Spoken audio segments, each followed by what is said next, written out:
আমি মিত্রানি।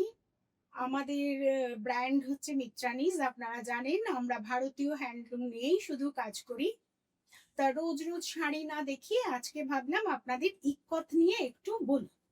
ইক্কত কিন্তু কোনো প্রিন্ট নয়। ইক্কত হচ্ছে একটা টাই ডাই টেকনিক।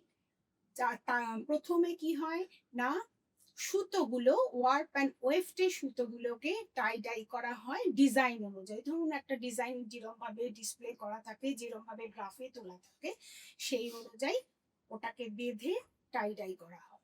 তারপর কিন্তু ফ্যাব্রিকটা বোনা হয়। অরিজিনাল ইক্কতের ক্ষেত্রে আপনারা দেখবেন যে উল্টো দিক আর সামনের দিক শাড়ি দুটো হুবহু একই রকম হবে। যেমন আমি ধরুন আমার হাতে যে শাড়িটা আছে আপনাদেরকে দেখিয়ে দিচ্ছি। এই দেখুন শাড়িটা, এটা প্রথম মানে সামনের দিক, এটা দেখুন পেছন দিক। কিছুতেই আপনি ডিফারেন্সিয়েট করতে পারবেন না। এইটা হচ্ছে আসল ইক্কতের টেকনিক। এবার হচ্ছে কি, ইক্কতে আমরা দু ধরনের ইক্কত দেখতে পাই। একটা হচ্ছে সিঙ্গেল ইক্কত আর একটা হচ্ছে ডাবল ইক্কত। সিঙ্গেল ইক্কতের ক্ষেত্রে কি হয়, শুধুমাত্র যদি ওয়ার্পে সুতোটা ডিজাইন অনুযায়ী আপনার টাই ডাই করা হয়, অথবা শুধুমাত্র ওয়েফটের সুতোটা যদি ডিজাইন অনুযায়ী টাই ডাই করা হয়, তারপর যদি বোনা হয়, তখন সেটাকে বলা হয় সিঙ্গেল ইক্কত। আর ডাবল ইক্কতের ক্ষেত্রে কি হয় না, ওয়ার্প এবং ওয়েফট দুটোকেই ডিজাইন অনুযায়ী টাই ডাই করে তারপরে বোনা। এবার বলছি যে সিঙ্গেল ইক্কতের থেকে ডাবল ইক্কত কিন্তু অনেক বেশি টাইম টেকিং আর হচ্ছে প্রচন্ড পরিমাণে ক্যালকুলেশন দরকার। এবার ধরুন আপনি বাজারে একটা শাড়ি কিনতে গেছেন, আপনাকে কেউ ইক্কত বলে একটা শাড়ি দেখালো, বলে দিল ডাবল ইক্কত, আপনি চেনেন না, আপনি হয়তো নিয়ে নিলেন। কিন্তু আপনি কি করে বুঝবেন যে এটা সিঙ্গেল ইক্কত না ডাবল ইক্কত? দেখুন আমি সেই জন্য আপনাদেরকে একটু দেখানোর চেষ্টা করছি। এই শাড়িটার দেখুন, এই যে ডিজাইন গুলো দেখা যাচ্ছে না, দেখুন হয় নিচের দিকে নয় উপরের দিকে একটা ব্লার অংশ গেছে, অসমান অংশ। কিন্তু এই সাইডের গুলো দেখুন সমান। এটা কিন্তু সিঙ্গেল ইক্কত। সিঙ্গেল ইক্কতের ক্ষেত্রে কি হবে, যে কোনো একটা দিক আপনার একটু অসমান থাকবে, আরেকটা দিক এরকম প্লেন থাকবে।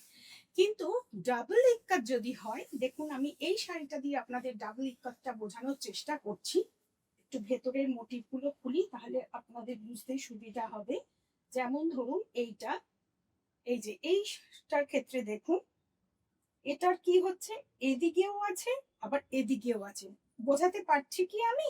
দুদিকে দেখুন, নিচের দিকেও আছে, আবার এই দিকের সাইডে যদি দেখেন, দেখুন এই কালোটার মধ্যে এই সাদা অংশটা একটু বেরিয়ে এসছে। তার মানে দুটো দিকেই করা আছে। এইগুলো কিন্তু ভীষণ ক্যালকুলেশন লাগে আর খুব টাইম টেকিং ব্যাপার, ফট করে কিন্তু হয় না। তাহলে ডাবল ইক্কত আর সিঙ্গেল ইক্কতের পার্থক্যটা নিশ্চয়ই আমি আপনাদের বোঝাতে পেরেছি। আরেকটা হচ্ছে, ইক্কত তো কোনো প্রিন্ট নয়। ইক্কত কিন্তু কোনো অবস্থাতেই কোনো প্রিন্ট নয়।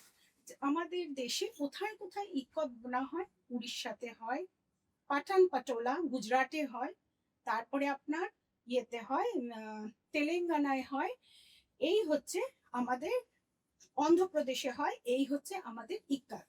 এবার হচ্ছে ধরুন পচমপল্লী ইক্কত আর তেলিয়া ইক্কত কিন্তু কিছুতেই এক নয়। বারবার বলছি, অনেকেই আমায় এটা জিজ্ঞেস করেন যে ম্যাডাম এই শাড়িটা যখন আমি দেখিয়েছিলাম বলেছি, তখন অনেকে বলেছিলেন যে এটা ইক্কত কিন্তু এত দাম কেন।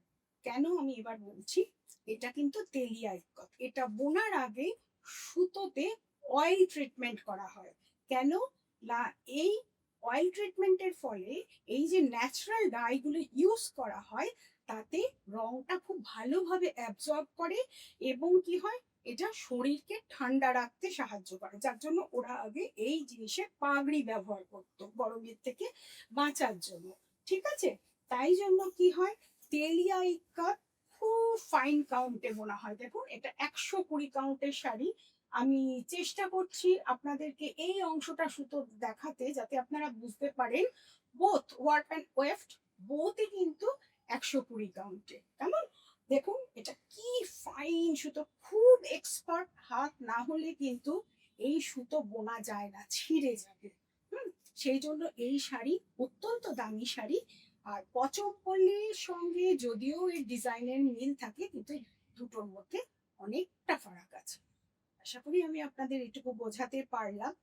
যদি এরকম ছোট ছোট টিপস ভারতীয় হ্যান্ডলুমের আপনারা পেতে চান, তবে অবশ্যই আমাদের ফেসবুক পেজ মিত্রানিজ ফলো করুন, আর আমাদের যে ইউটিউব চ্যানেল আছে তাকে সাবস্ক্রাইব। Thank you.